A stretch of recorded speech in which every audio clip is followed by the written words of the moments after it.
osoo amantiin keessan kun dhugaa ta'e warroota gurguddatan kun kan akka Faranjii, Awurooppaa, Ameerikaa warroonni jiran kun maaliif amantii keessan hin hordofne jedhee. Jaratu beekumsaaf fagoorra jiru. Jara beekumsaaf fagoorra waan jiru jara hordofaa ture jedhee. Silaa jara qabata waan ta'eef gaaffiin naan jedhi sunis sammuu kiyya keessatti gaaffii ta'ee jira. Wanta sirraayyaan immoo waa'ee amantii musliimaa dabarsiisaa jiru kunis immoo keessa kiyyatti muka ka'umsa naaf uumee jira. Kanaaf waan tokko murteeffadha. Dhibbaan dhibbattan amanee itti seenaan jiru jedheen. Garuu shakkaatti yookiin dhugaa ta'e ni fudhadha keessatti. Yoo dhugaan ta'e immoo keessa bahan jedhee murteessa keessa. Osoo deemaa jiru akkana duuba garagaree wayita ilaalu haati koo akkanatti himmaan ofirraa xaragan. Osuma deemuu bakka dadhabee kufe. Bakka deemsa kana kufee gaafa jedhu shanta baadhee jira. On qabu osoo deemu dadhabee kufee yeroo kana rabbiin kadhadhee waasee jaaburraa. So yeroo san waa baay'ee kadhadhee jiraadhee faa akka jedhu keessa kiyyatti natti uumame. Dhugaa barbaachaan ba'e. Laga bahee gaara bu'e. Odeeffannoo guutuu isaa funaanuu gattaa'e. Dhugaa barbaachaniin dheebodhaniin beele. Firaaf maatii qabu hunda keessaa bahe. Rakkoo kana hin jennee wal'aansoo qabadhee. Qoree fi qormaata galaa taasifadhee. Tokkichummaa rabbii dungoo qabsiifadhee. Dukkana hammaataa takkaan sodaadhe. Imala barbaacha dhugaa kalee manaa baheef daandii itti gore. Dhugaa tana fakkaatti jechuu isaa bare. Na barsiisaa mee? Na barsiisaa. Maaltu jira maarree? Rabbiin kun akkami? Amantaan hoo kami? Dhugaan isaa garami? Waan jedhu naa himaa. Barachuu barbaada ragaa sasnaa waamaa. Jedhee gaafii kaasee eeggachuu itti fufe. Deebii isaa barbaacha. Islaamummaan tana rabbiin ammoo kana deebii isaa naa laachaa. Gadi taa'een caqasee hunda waan haasa'anii. Dhugaa barbaachaan bahee arguuf dhaga'uuf ani. Galaana dhugaa lixee guutuu isaa waliin gahu. Garba isaatu qilee keessaa bahuu hin danda'u. Daakaatumaan daawwadha waan jiruuf waan hin jirre. Ergan dhugaa argadhees ejjannoo koon jijjiirre. Asis dhaabbadhee achitti jedhee qalbii koon hirre. Kaayyoo kalee baheeftu silayyuu dhugaa tana. Waan biraa maal barbaada dhugaa tana argannaan? Maaluu dhabu argadhu dhugaa tana naan geessu. Islaamummaa qabadhee eenyuufuu gadi hin dhiisu. Sagandiin daqiiqaan sa'aatii. Sa'aatiin guyyaan torbii ta'e galanni kan sa'aatii har'aan nu ga'e. Sagantaa jalqabuuf haala mijjeeffannee isin barsiisa isin bohaarsa dhangaa qopheeffannee keessummaa kenna seenaa qabu beellama qabannee. Guyyoota lakkoofnee walitti deebine. Nagaa sin gaafachuus baraa hin daganne. Assalaamu alaikum wa rahmatullahi wa barakaatu. Kun sagantaa riqicha raggeeti.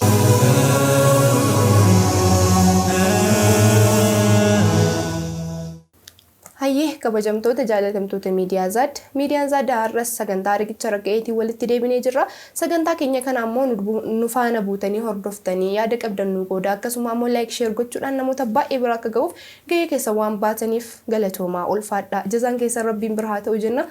Rabbiin haa galatu har'a torbee keenya walitti deebineera. Keessummaa ajaa'ibaa seenaa ajaa'ibaa qaba waliin turtii taasisna isin nu faana bu'uudhaan akka nu waliin turtan isin affeerree jira. Sagantaa kana beeksuudhaan hanga dhumaatti isin faana turtii kan taasisu ani Samiraa Maanii nu faana bu'aa. Kallattii magara keessummaa keenyatti isin dabarsa.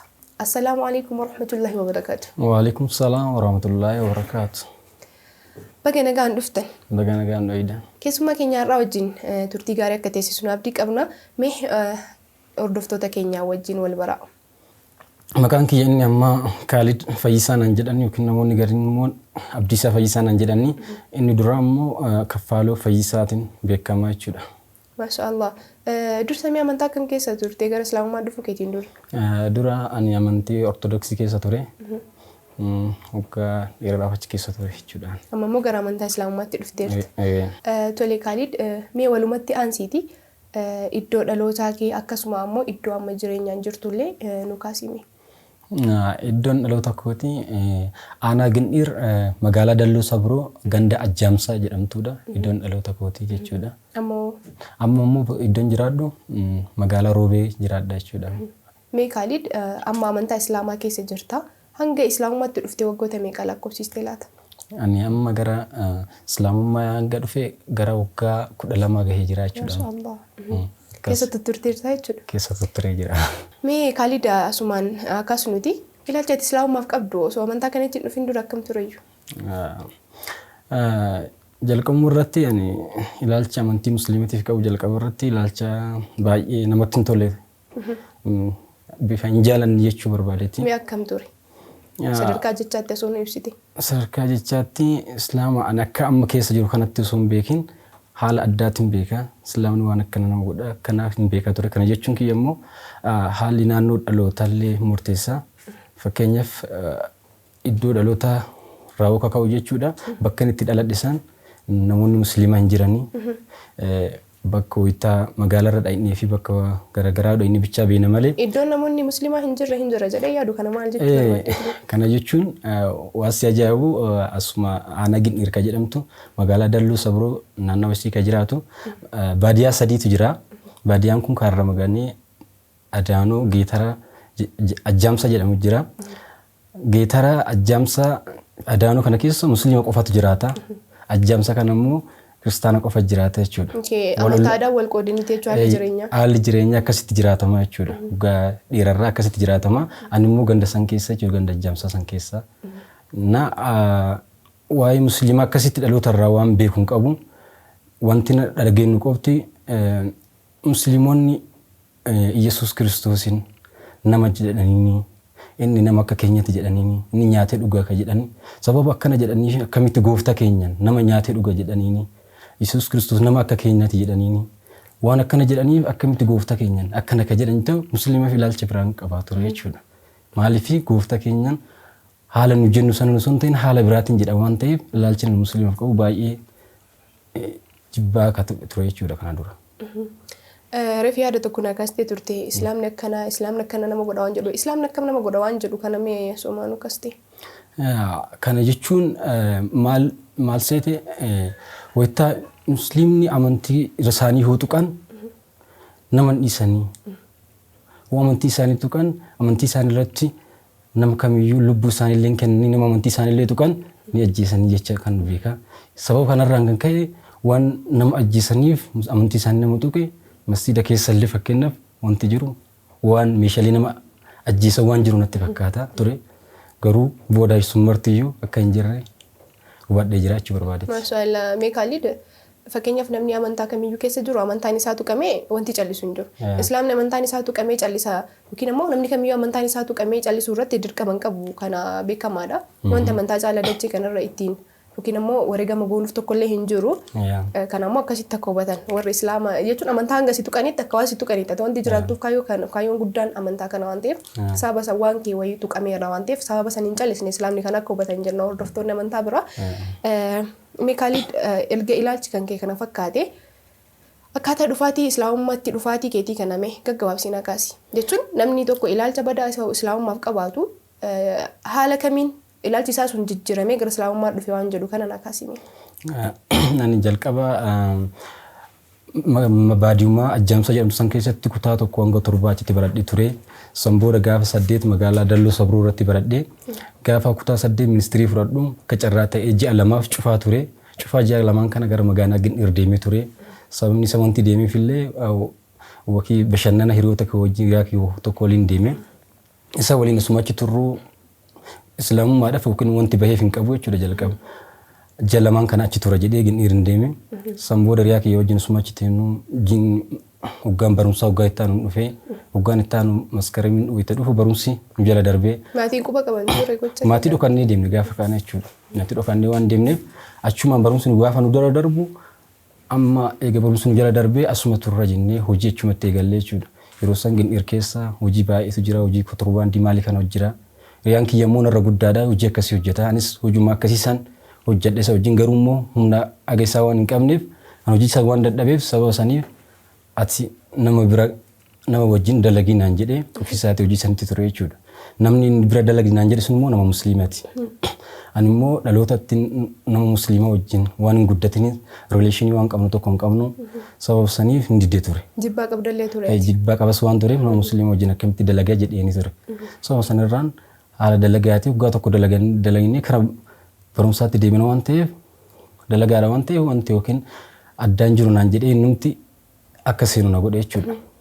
San booda hiriyaa kiyya kana wajjin inni na seensisnaan innis dargaggeessuma akka kiyyaati ka wajjin amma hojjetu taanu ka musliima kun sultaan jedhama. Bira na galchee gaafa hojii isa wajjin eegallu gaafa duraa haala walitti dhufeenya keenyas suutuma suuta haala bareedarra ture. San booda takka waa'ee amantii sanatti hin kaasne haaluma dalagaa waliin dalagataa osuma turru akka tasaa ta'ee waa'ee amantii kana natti kaasuu eegalee jechuudha. Gaafa amantii kana natti kaasu anillee itti kaasee ani jalqabarraayis waa'ee amantii kanas guddaa waan hin beekneef yaada tokko tokko walii kaasnee Waa'ee amantaa isa kamii? waa'ee irra guddaatti waa'ee amantii ortodoksii kanas wanti sirriitti guddaa beeku hin qabu. Wanti ani beekurraa Yesuus Kiristoos gooftaa keenya ta'uu ni beeka.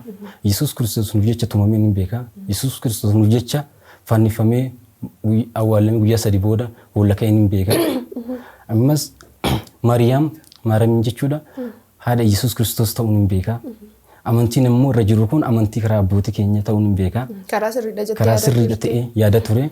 Ammas maleekaan yookiin akka Gabrielii baay'ee jiru jechuudha. Kun hundi isaaniiyyuu yoo kadhanne nu awwaatan ka jedhu akkasitti beekaa jechuudha.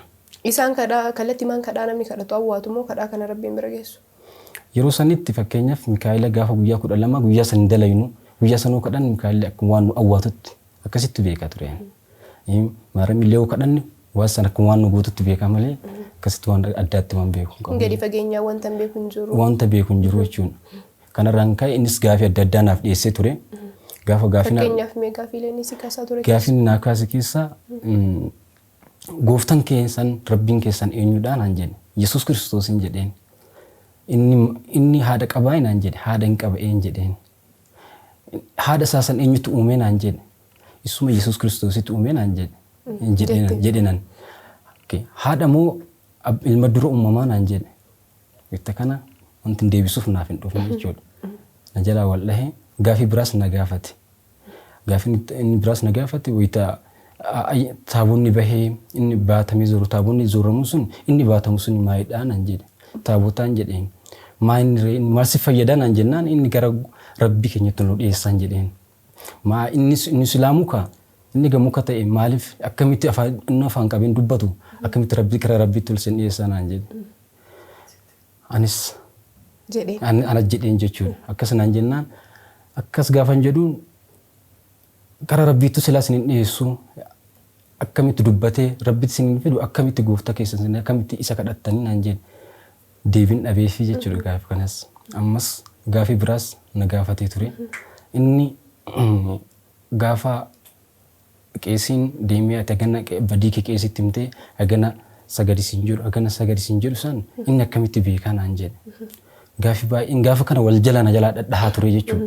Gaafa wal jalaa dhahu anis gaafii isa ofirraa deebisuun barbaade jechuudha. Kaasuu jalqabe. Maal jechuun eegalee amantiin keessanis egaa dhugaa ta'e. Anuun kun biyyi keenya kun yookiin Afrikaan kun Itoophiyaa kana fudhannee olaalle waa uumuu hin dandeenyu. Waan garaagaraa beekumsas hin qabnu warri beeguddatan hedduu jira. Kanaaf osoo amantiin keessan kun dhugaa ta'e warroota gurguddatan kun kan akka Faranjii, Awurooppaa, Ameerikaa warroonni jiran kun maaliif amantii keessan hin hordofne jedhee. Jaratu beekumsaaf fagoorra jiru. Jara beekumsaaf fagoorra waan jiruuf jara hordofaa ture jedhee. Silaa jara qabata waan ta'eef kanaaf amantiin keessan osoo dhugaa ta'e jarru hordofan kanaaf dhugaa mitiin jedheen. Na waliin osoo hin taane jara waliin mormuu qabna. Na wajjin osoo hin taane jarru silaa qaata fudhatan osoo amantii dhugaa ta'een jedheen. Innillee gaafii garagaraa naaf deebisee ture jechuudha. Kanarratti gaafa gaafii akkanaa walii dhiyeessineetiin keessa yeroo san ofirraa dhaabnee keessa kiyyatti garuu wanta biraatti natti uumamaa dhufe. Gaafii inni na gaafate kanaaf sammuu keessa ofoofaa ture jechuudha. Akkasumatti asuma jennu ammas gaafii natti deddeebisiituma na gaggaafata. San booda bakka ani gaafan deebisaa dhabuuf gaafii inni na gaggaafatu gaafii ani deebisuu hin dandeenye waan ta'eef kanaaf bakka waa'ee dhimma amantii kana akka walitti hin kaasne haala dalagaa keenya malee dhimma amantii akka walitti hin kaasne jennee waliin dubbannee turre. Gaafii isaa kanaaf ati namoota beekumsa qaban jettee yaaddu fakkeenyaaf abbootii amantaa maal kanneen gaafachuudhaaf yaalle tureyyuu? Yeroo sanitti anis waan baay'inaan bakka nama beeku waan hin jirreef nama gaafadhisu hin qabne namootas hin gaafanne. Garuu maal murteessa keessa kiyyatti wanti kun dhugaa ta'uuf soba ta'uu adda baafachuu qaba jedhee murteessa keessa kiyyatti. Maaliif inni natti himeef akkuma nan jedhe san waan baay'ee natti waan ta'eef waa'ee amantii musliimarraa wanti sun sirrii ta'uu danda'a sirrii ta'uu dhabuu danda'a. Kanaafuu isa amanuu hin dandeenye yookiin sobaan naan jechuu danda'a namni sun yookiin dhugaaf naan jechuu danda'a. Kanaafuu waan wahii godhuu qaba jedhee keessa kiyyatti murteeffadhe. Gaafa kana haala akka dhimma amantii walitti hin dubbanne jennee isaan innis narraa dhaabe wal daangessinee jira. Garuu dhoksaadhaan raayyaa guutusaa bara raayyaa 23ffaan jalqaba bahaa ture. Raayyaa kana baay'ee caqasa achumarraan garuuf raayyaa guutuu kajiru jalqabarraa sirriitti hordofaa ture. Hanga 23ffaa amma bahee sana yeroo sanatti. Baay'ee hordofee jira jechuudha. Gaafa sanarraa hordofee maal jedhu ofuma kiyyaa gaaf kaan murteessa keessa kiyyatti. Ani maaliif hin murteessine wanti inni naan jedhu kun wanti raayyeen haasa'aa jiru kun waan sirriitti keessa kiyyatu. Maaliif ilaalle amantii kana keessa seenee kan jedhu keessa kiyyatti murteesse. Maal murteesse keessa kiyyatti amantiin kun egaa dhugaa ta'e egaan gaafii inni naan jedhe sunis sammuu kiyya keessatti gaafii ta'ee jira. Wanta sirraayyeen immoo waa'ee amantii musliimaa dabarsiisaa jiru kunis immoo keessa kiyyatti muka ka'umsa naaf uumee jira. Kanaaf waan tokko murteeffadhe. Hoo amantiin isaanii kun dhugaa ta'e maal keessa seenee dhugaa hoo ta'e inni hordofu hoo dhugaan taane keessa ba'a. Kanaafuyyuu yookiin wanti inni naan jedhu wanti raayyaan jedhaa jiru kunis ta'e wanti yookiin gurbaan godanyaan kiyya naan jedhaa jiru kunis ta'e sirrii yookiin sirrii ta'uu dhabuu danda'a. Kanaafuu seenee ilaaluu qaba jedhee keessa kiyyatti murteesse. Yoo sirrii ta'e achumaan hordofaa hoo sirrii hin ta'in keessa ba'a jedhee murteesse keessa kiyyatti. Gaaf kaan isa gurbuma kana waamee ani amantii keessan kana ilaaluu barbaadan jedheen seenee ilaaluu barbaadan jedheen akkasii naan jedhe hayyeen jedheen garuu waan tokko beekuu naa qabdan jedheen hoo amantiin kun dhibbaan dhibbattan amanee itti seenaan jiru jedheen garuu shakkaatti yookiin dhugaa ta'e niin fudhadha keessatti hoo dhugaan ta'e immoo keessa bahan jedhee murteesse keessa kiyyatti. Kanaaf hayyee rakkoo hin qabu naan jedhee waan jiru natti hime. Kanaaf ani immoo yeroo sanitti akka namni takka waan na dhaga'u hin barbaanne dhimma amantii kana namni takka ofii kiyya bichaa seenee dafee keessa bahudha. Oo sirrii ta'e achumaan hordofuu oo sirrii hin ta'in dafee keessa bahudha. Kanaafuu namni na dhaga'uu hin qabudha. Kanaaf keessa kiyyatti murteessee amma na geessin jedheen masjiida. Amma ta'u jummaa si geessa naan jedhe. Guyyaan kun yoom ture? Guyyaan kun guyyaa girsanbatu kun udii jechuudha. Guyyaa san ture amma inni ammaan kana sin geessu naan jennaan maaliif an amma ta'uu barbaadan jennaan haala guutu jira. Xaarfattee waan jiru guutuu galtee karaa masjiida deemuu qabda waan ta'eef jummaa namni illee si haa beeku maal naan jedhe. Namni takkas akkana beekuun barbaadu waan ta'eef ammoo na geessin jedheen na dhoggee bakka xaarfatanii haala jiru guutuu sitti agarsiisuun maali deemuu hin dandeettu waan naan jedheef guyyaa san oolee jechuudha guyyaa waliin kan. Dilboota kana oolee. Guyyaa ta'an uffata miiccadhee guyyaan san guyyaa gaafa wixata galgala jechuudha. Wixata galgala inni jummaa naan jedhe diddaan wixata magriib irratti masjiida na fide. Inni guyyaa sanis aga guyyaa waan jummaa naqsiisuu barbaade ani hin barbaanne garuu dafee seenee waan jiru. Kaayoo mataa keetii qabda. Ani kaayoo mataa kiyyaa qabaa jechuudha. San booda na geesse shahaada na qabsiise. Achumatti magriibaan qabadheen galee haala na babbarsiise. Akkasitti san booda haala barumsaa guutuu naaf kennanii jechuudha. Shahaada akka qabatte guyyaa wixataati. Guyyaa wixataa magriibaa qabadhe. Nama shahaadaa si qabsiise san tarii yoo yaadatte maqaan kaaste gaarii ture. Namni maqaa na qabsiise sun Shee Jamaal jedhame. Giniirima jiraatanii. Giniirima jiraatanii. Tolemee akkam ture miirri yeroo shahaadaa qabattu si keessatti namoota keessatti? Ani yeroo san garuu keessa kiyyatti waan dhibbatti amaneetti seeniniif sodaataa gara masjiidallee kadeemu. Maaliif ilaalchi duraan masjiida keessa waan garaagaraa jira faana fakkaata. Waan ittiin nama ajjeesan fa'a. Waan akkasii keessa kiyya maaliif haalli dhaloota naannoo keetii murteessaadha. Namoota musliima wajjin waan dhalattanii murteessaa waan ta'eef masjiida keessa waan garaagaraa jiru naaf fakkaata ture. Na seesisanii waan jiru guutuu masjiidallee seen ilaali naan jedhanii. Keessa deemee minaara guutuu keessa deemee ilaalee wanti jiru quraana kan namni irraa qaru namni taa'ee qara'aa waan nama ofitti harkisu qofatu achi keessa jira. Bakka keessa kiyyaa bakka gammachuu wayii argatee achi deemee jechuu barbaadetti. Maashaallah. Asirraa wanti hubannu meeshaa waraana masgiida keessa yookiin ammoo uummata musliimaa keessa jiru tokkichummaa rabbii fi tokkichummaa rabbii qofa ta'uu isaati. Maaliif wanti irra dibaa qabu hin jiru. Meeshaa waraanaa addaa achitti argiteen jira jedhee yaade yoo jiraate illee kama tokkichummaa rabbii ittiin lallabamu. Mee Kaalid miirra jiru san gama keetii waan jiru na kaasteertaa jechuun ati sodaallee waan keessa kee jiruuf lammaffaa dhugaa barbaacha dhuftee keessa seentee bahus yaada waan qabduuf akkam ture musliimoonni yeroo ati shahaadaa qabattu miirri isaan sirratti argisiisaa turan simannaan isaan sii taasisan akkam ture? Simannaan isaa yeroo san godhan baay'ee namatti tola martuu na dubbisaa.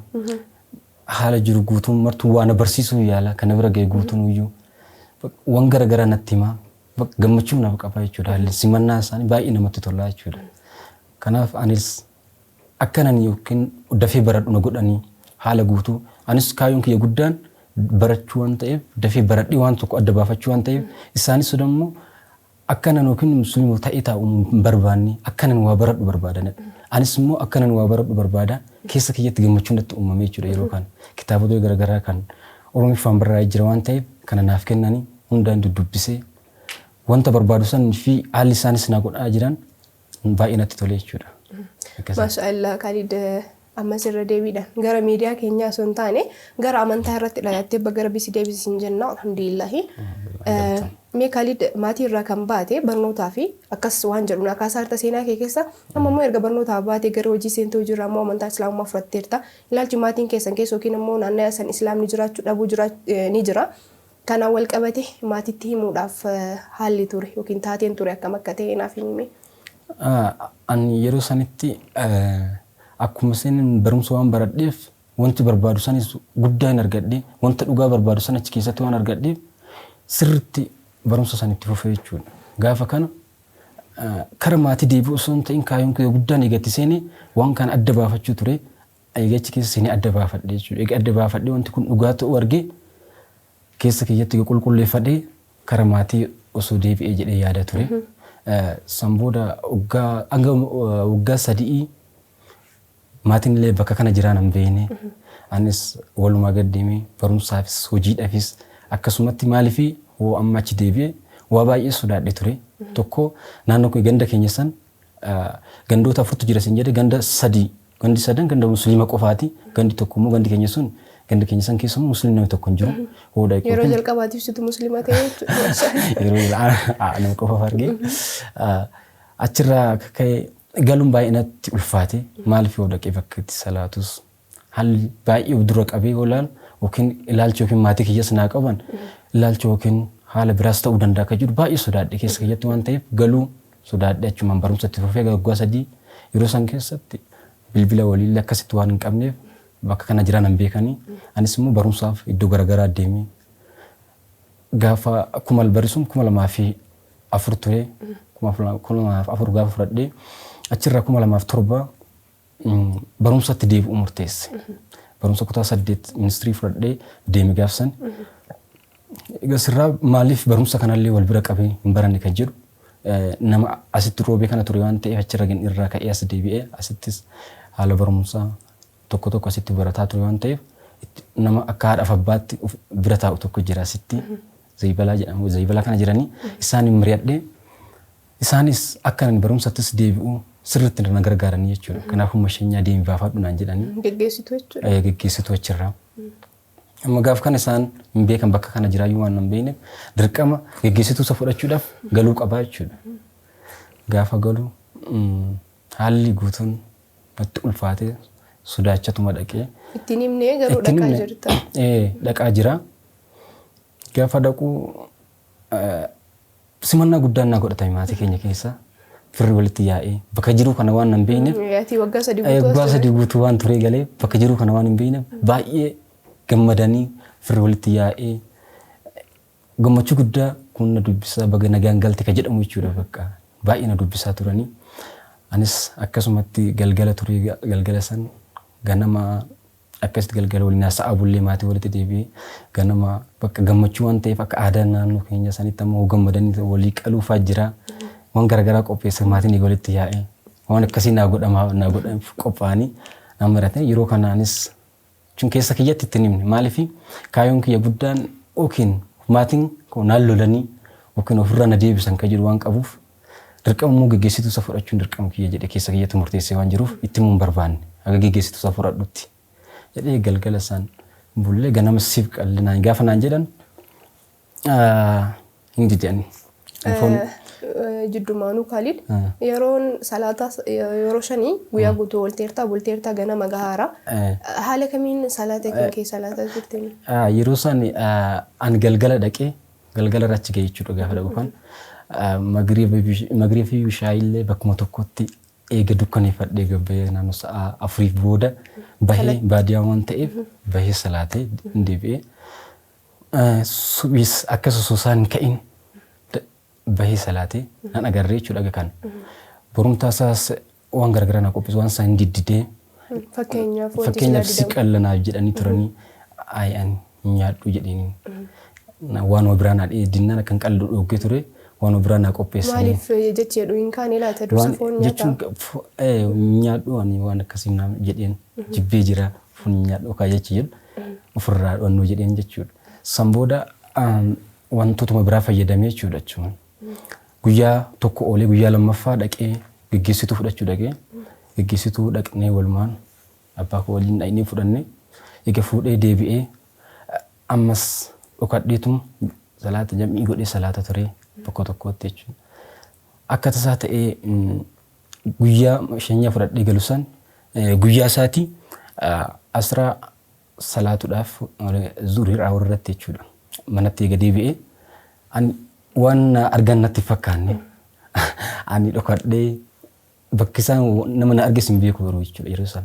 Mataa keetii dhokatteerta. Dhokadhee jira akka kiyyatti anaa salaatii ba'u isaan na arganii turan. Natti hin dubbanne galgala garuu nama sanii shakku kun obboleeyyan kiyya yookaan haadha kiyya na fakkaata namni na arge sun. Galgala wayita abbaan kiyya galu walitti himanii mare kana taate naan jedhanii na gaafatanii maal godhaa turtee si argaa turre naan jedhanii. Anis wayita kana ani dhoksaa waan jiruuf baay'ee rifadhe yeroo sanatti. Bakka kanas si argina gaafa naan jedhan bakka baay'ee waan rifadhe dubbatu hin dandeenye jechuudha yeroo saniif. Na gaafatanii akkas taate dubbachuu hin dandeenye jalumaa calliseettis deebisuu waan dandeenyeef maatii jalumaa callisee naan lolaa buranii akka tokko naan lolaanii maal jedhanii anis bakka hin dubbanne. Eetiin jettu lakkiin jettu. Lakkiin jedhu jalumaa callisee isaan naan lolnes bakka ganama waan tokko murteessanii jechuudha ummaan koo. Ummaan koo waan tokko gaafa murteessan maal naan jedhan ganama dirqama qeesii finnee raccamuu qabdaa. Reebitee Kiristinnaa kataa jechuudha. Kiristinnaa galuu qabdaa yaada jedhu naaf dhiyeessanii jechuudha. Gaafa kana anis waan takka hin dubbanne galgala akkas waan naan jedhaniif homaa hin dubbanne iyyuu. Hin bari'ee akkas isaan akkas jedhanii bulanii ganama waamnaan han jedhan. Ganama lafti bari'ee anis gaggeessituu kiyya qopheeffadhee waan jiruuf hin waamnaan jedhan ani amma booda akkana ta'e jira karaa amantii musliimaa deebi'ee jira wanti waamtaniif illee hin jiru kanaafuyyuu akkasitti naa beekaa amantii dhuunfaati sinis keessan hordofta waan ta'eef kan koo hordofa gaafa jedhanii baay'ee rifatanii jechuudha yeroo sanitti kun isaanii rifatanii bakka waan jedhan wallaalanii aaranii naan loluu eegalanii gaafii dhuma bicha chaansii bakka walumaa baay'ee naan lolanii jecha dhumaa takka naan jedhan eegaatti nu waakkattee naan jedhan eegaatti nu waakkattee nu illee si waakkannee jirra waan ta'eef jecha dhumaati jechuudha. Islaamummaa qabachuun jara waakkachuudha jechuudha afaan biraati. Kanaaf waan ta'eef egaa nu waakkatte karaan kee kinoo naan jedhanii ture. Anis gaaf duraa garuu haala tokko mijeeffadhee bira deebi'a jedhee yaadee akkas naan jennaan anis bakka. Abdii muree akkas naan jennaan ofirraa karaa roobee deebi'e jechuu barbaadeeti. Maasha Allah maatiitti himuun hangana takka ulfaata. Tarii isaanillee rabbii hidaayaa isaanii haa kennu jenna.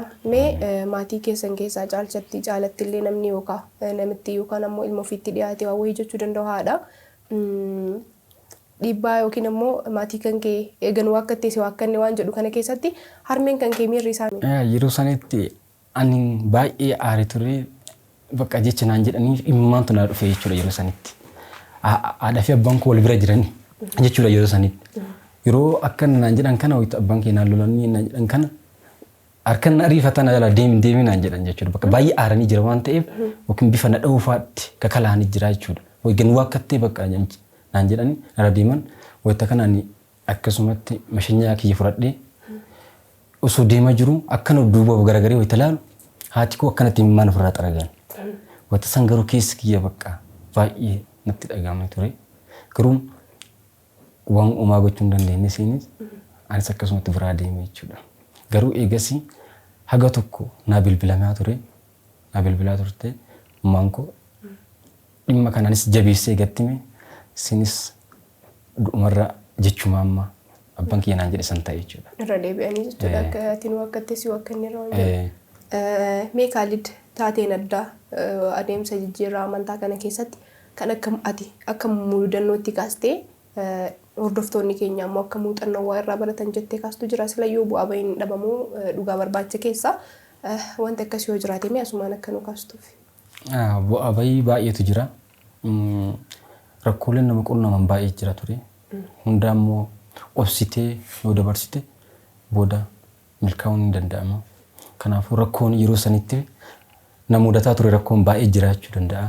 Fakkeenyaaf keessa obsii kaasu yeroo sanitti sababa isaan akkas naan jedhaniifis namoonni garaagaraa namni akkati barumsa kana barattu irratti si gargaaru jiraachuu dhabuu danda'a. Yeroo sanarraa kan ka'e anis egaa as galee mana kiraa fudhadhee ture. Egaa isaan biraas deebi'ee. Yeroo mana kiraa keessa ture keessatti namoonni si deeggaran gargaarsa garaagaraa si godhan hin jiru ta'a. Kanaaf garuu immoo nama akka hiriyaa baay'ee wal jaalannu wayii qabda. Hiriyaa waan mararrattu yaadanis ta'e waan biraatiin sirriitti si jajjabeessu jira. Isa san qaba ture gaafa kutaa 9 asii seenu baradhu jechuudha. Asirraa osuma baradhu wanta garaagaraa jira. Gaaf kaan osuma akkasitti jira kutaa 9 ni fixee kutaa 9 gaafa fixee jiru gaafa 10 tarru wanti garaagaraa nama qunnamuu danda'a. Rakkoolee baay'ee jira beeki. Wanti si barbaachisu illee barumsa kana keessatti baay'ee jira. Namni si bira hin jiraatin baay'ee sitti dhaga'amas saba faamiliin akkasitti adda baatee jirta. Asii immoo namni hoo waasiin jedhin baay'ee sitti dhaga'amas. Saba sanarraa kaka'u gaafa kutaa 9 xumuree rakkoolee baay'ee keessattis dabarsu ni xumuree san booda ji'a 2 cufaa kanaaf nama gaaf duraa biratti shaada qabadhe san bira dhaqa jedhee murteesse. Asirraa ka'ee Gin'ir deemuu murteesse isa bira. Yeroo kanatti immoo ani maallaqa waan takka illee ofirraa hin qabu ture. Uumamaan immoo nama waa gaafachuu surmaan jaaladhu. Hanga fi ofii rakkadhee waan feetaa malee hoo beelee illee nama naa kennan jedhu immoo akkasii qaba. Amma ammaallee saba sanirraan birrii waan takka waan hin qabne miilan deemuu murteesse asirraa ka'ee jechuudha. Gin'irin asirraa kiiloomeetira 138 akkasuma fakkaata. Asirraa laftillee Ramadaana akkasuma tasii ka'ee miilaan achi bira dhaquu deeme. Maaliif asitti haalli jireenya xiqqoo waan natti ulfaateef. Miilaan asii kiiloomeetira hangam fagaata asirraa miila 138. Kiiloomeetira hangana fagaatu miilaan asii kaatee Gin'ir jechuudha. Deemuu murteesse jechuudha. Asirraa gaafa ka'ee deemu ganama sa'aatii tokko ka'ina. Sa'a tokkotti gaafa ka'ee naannoo sa'a 3 dalloo sabroo gahee jechuudha. Bakka miilaan jechuudha asirraa. Sa'a 3 achi gaafa gahu achillee faamiluma masjiiduma bulee ture. Gin'ir gahuu hin dandeenye jechuudha. Silayyuu karaa kana asii gara gammoojjii kana illee sirriitti jira. Nyaachuu jira, dhuguu jira, tammoo mallaqa harkaan qabdu akkamitti karaa kana hunda deemuun hin ulfaatu? Karaan baay'ee ulfaata. Namallee immoo karaa silaa lafti Ramadaana namni martuu soomarra jira. Soomumaan jechuudha. Allee soomumaan deema jira. Wayita asii ganda karra maganii gaafa jedhu magriibni natti gahee. Magriiba achi salaate masjiida gurii salaate achirraan luqqii nama wajjin naan galee musaafira naan jedhanii achitti jechuudha masjiidatti. Egaa afaxarree booda deemsa eegalee jechuudha ammas karaa Gin'ir. Wayita deemu achirraa osoo deemu sa'a 3 natti gahee jechuudha halkan keessa dalloo sabroo wayita gahu. Bakka dadhabeellee jira waan ta'eef. Silayyuu nama imalarra jiru islaamni sooma cabsee qadaa deebisuun hin ayyamamaa. Ati maaliif dararaa kana hunda fudhatte? Ani tokko waa lama keessa kiyyatti na uumame. Silaa soomallee yookiin furee yeroo taanu qadaas deebisuun hin danda'a. Garuu yeroo sun lafta Ramadaanatiin tokko namallee waa gaafachuun uumamaan namnillee Ramadaana laftillee Ramadaana hoo gaafadhes yookiin immoo argatuus dhabuu danda'a. Kanaaf keessa kiyyatti soomaanoo deemee jedhee filadhee irra naa caalu isa nyaan jedhee murteessee jechuudha. Kanaaf akkasitti deemee achiin dalloo sabruun hin bulee ganamas ka'ee Gin'ir deemaa ture. Gaafa Gin'ir deemu baay'ee dadhabee ture barumsaa jechuudha sirraa bulee gaafa ka'u osuma deemuu bakka dadhabee kufe bakka deemsa kana kufee gaafa jedhu shanta baadhee jira. On qabu osoo deemu dadhabee kufee yeroo kana rabbiin kadhadhee waasii jaaburraa. So yeroo san waa baay'ee kadhadhee jiraadhee fakka jedhu keessa kiyyatti natti uumame. Maal kadhadhee bakka osoo deemee jira yaa rabbi dhuguma sitti ka'amanii jiraadhee. Yoo karaan kun karaa qajeelaadha jedhee irra qabadhee jira karaan kun amma naaf awwaadhu jedhee jecha wayii kadhadhee ture. Bakka ani deemsa dadhabee waan asii ka'een achi gahu situ beeka waan ta'eef dadhabee yaa rabbi jedheetuma kufee ciisee ture. Yeroo kanatti ani nama kanas hin jiru deemsa san immoo motorri wanti akka hin deemu birriidhaan yoo argatte namni si fe'u bakka sanarraa jechuudha fagoodha waan ta'eef. Yeroo sana ani kufee eega ciisee namni wayii na bira gahee eessa deema jirta naan jedha. Du'aamu san kadhadhe san eessa deema jirta naan jedha kana gad deema jira kootu kori naan jedhee motoraan fuudhee osoo namni birriidhaan jala qabu nama fe'u fuudheen bakka barbaadu saniin nagahee deebi'e. Nama san maqaas gaafadhee ture maqaa isaa sanatti nama ani beeku miti akkasuma duuba garee maganaan nagahee deebi'e jechuudha. Haala kanaan mudannoo akkanaaf haa qaba jechuu barbaadeeti. Akkasitti nama san bira gahee gaafa jedhu innis maaliif natti nimne naan jedhe maaliif ani public transportii siin ergu maaliif miilaan deemta miila kiyya watan lallaala miila kiyya baay'ee miidhamee jira deemsa irraa ka'e jechuudha. Gaafa san natti nimne jedheen natti mufatee ture. Anis haala jiru amala kiyya waan beekuuf innillee gaafanne akkasitti guyyaa san isa bira gahee jechuu barbaadeeti. Subhaanallah wanti jedhaniin jiru kiiloomeetira hangana fagaatu sooma qabaataa karaa kana deemtee jirta rabbiin ati isaaf jettee ammuuf qabde akkasumas siif qabee jira jedhee yaada. Maashaallah seenaa ajaa'ibaa namni waan baay'ee irraa baratudha. Ani ka gaaffii natti ta'e waan baay'ee yookiin immoo wareegama baay'ee kaffalteerta jedhee yaada islaamummaa kanaafi silayyuu wanti ati dhabdu maaltu jira islaamummaa kana dhiistee wareegama kana hunda kaffaluurra yoo sitti hafee Maasseeti asirratti wareegama kana guddaa ati namni dhugumaan jalqaba irratti namni dhugaa barbaadu tokko dhugaa tokko egaa argattee dhugaa san iccittee qabachuu qabda. Jalqabummaa yoo kaayuu nani waan hunda dhiisee waan mara murteessee lafaa ka'e san dhugaa barbaacha ta'e dhugaan barbaadu sun immoo achi keessatti argadhee jira. Dhugaa argadhe immoo dhugaa kana keessa bahuun baay'ee natti ulfaata akka kiyyaatti. Kanaaf miidhamni uumaa natti fakkaatu wanti guddaan amma gaafa asirraa deeme san maaltu na mudata maaltu na qunnama gaafa jedhu santu na dura dhufaa jira malee hamma addunyaa kanarratti hamma jiraadhu iyyuu beeku jiraadhellee immoo booda immoo karri dhufan karaa isa sirrii qabadhee deemuu san isa hordofuu waan ta'eef kanaaf jecha dhugaa kanarratti jabaachuu barbaade malee garas akkasitti wanti hubadhu hin qabu. Maashaallah rabbi akkanumatti irra gasii dhaabu jenna.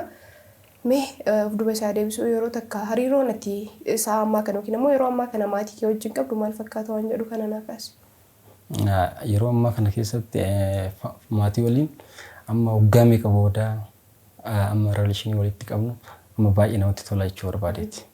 Deemsa waggaa dheeraa booda haalli amma walitti dhufni baay'ee namatti tola.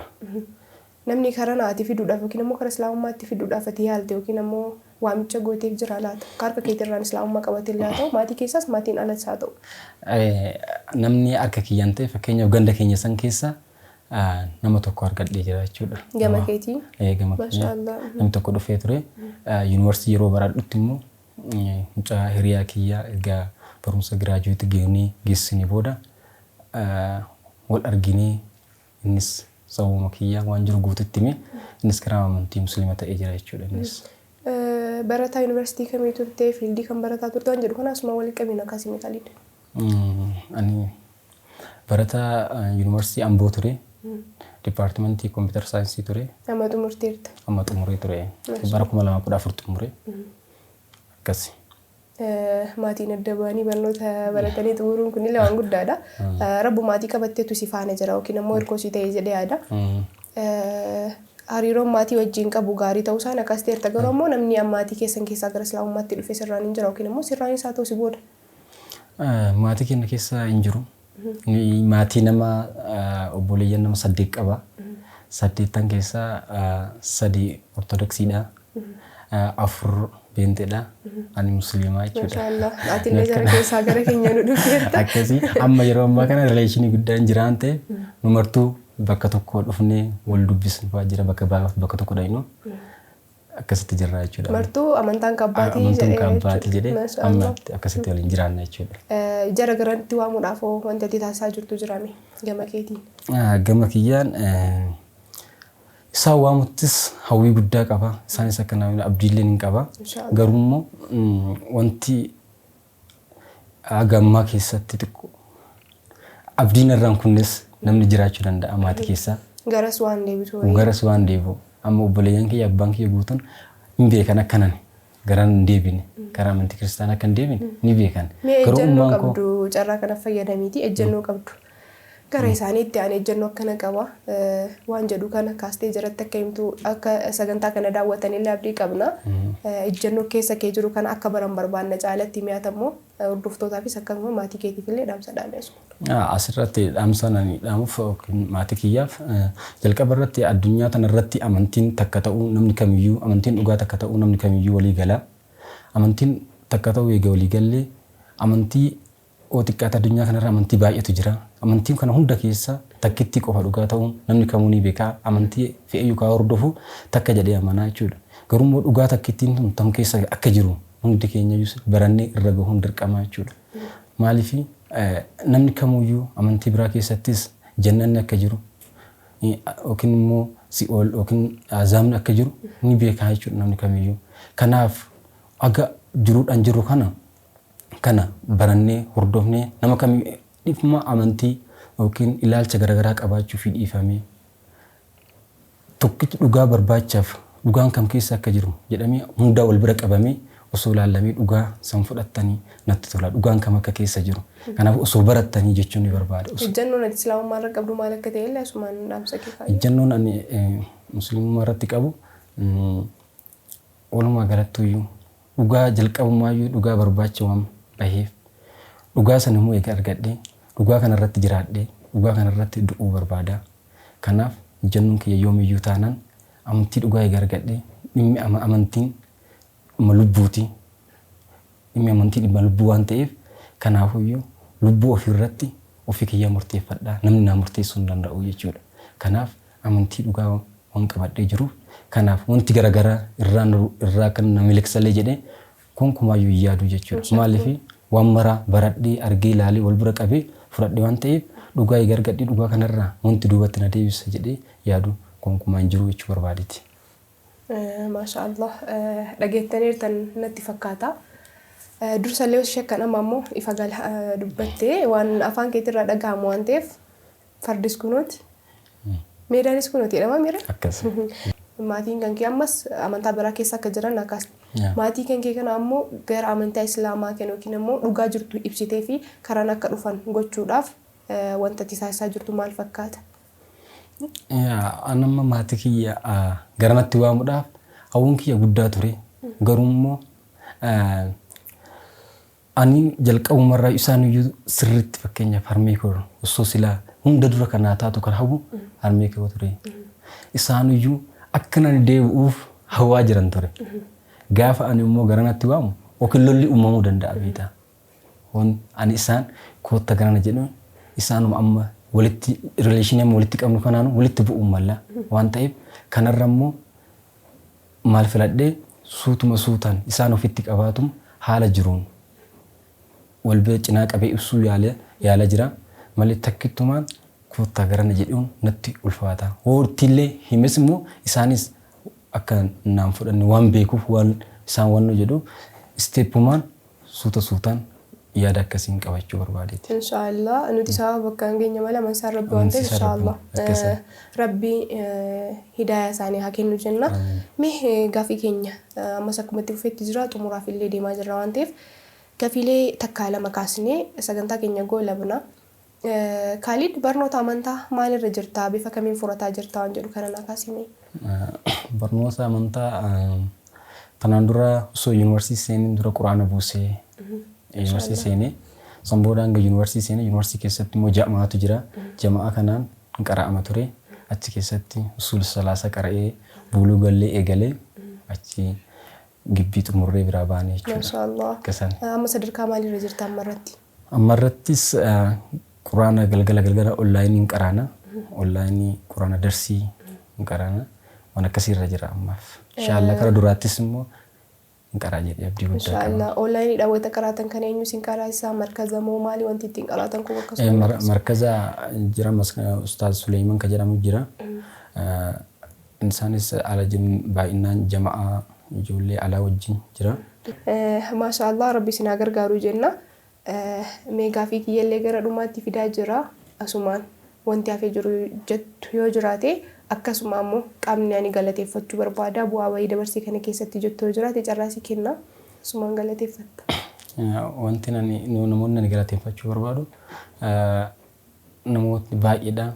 Namoota musliima baay'inii akkan irra amantii kanarra jajjabaadhu yaada kanaaf kennan baay'ee jira. Hunda isaaniitu nu galatooma jedha. Keessattuu immoo nama akka haadha fi abbaa naaf ta'ee asitti akkan barumsa irrattis deemuu na gargaaran nama Ajjishee immoo jedhamanii fi haadha Abdii jedhaman galatoofachuu barbaada. Itti aansee immoo haadha manaa fi abbaa manaa. Haadha manaa fi abbaa manaa. Itti aansee immoo Ri'aa dhugaa kan Rabbi wal jaalan sirriitti amantii kanarratti illee waan mararratti gorsa guddaa kanaaf kun hanga ammaattis waggaa dheeraa kan waliin turre Mubaarak Hussein jedhama.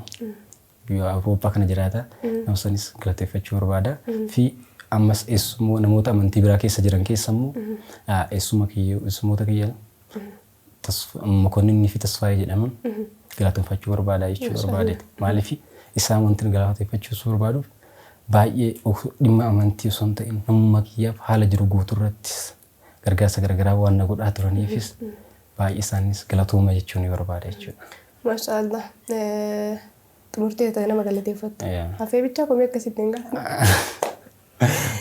Ayyee kabajamtoota hordoftoota miidiyaa isaati sagantaan keenya irraa kana fakkaataa keessummaa keenya wajjin turtii taasisin baay'ee gaarii fi akkasuma immoo isinillee hordoftanii waan irraa barachuu akka dandeettan abdii qabna. Nu faana buutanii hamma ammaa waan nu hordoftaniif ammoo galatoomaa ulfaadhaa jenna. Keessummaa keenya takkitti ofirraa geessine isinii waliin deebina. Hayyee Kaalid hayyamammaa taatee sa'aa kee aarsaa gootee asitti argamtee gaafii nu kaasuuf deebii gahaadha jedhu kaastee deebisaa waan nu laatteef galatoomii ulfaadhu jazaan kee Rabbi bira haa ta'u jenna. Sanis galatooma.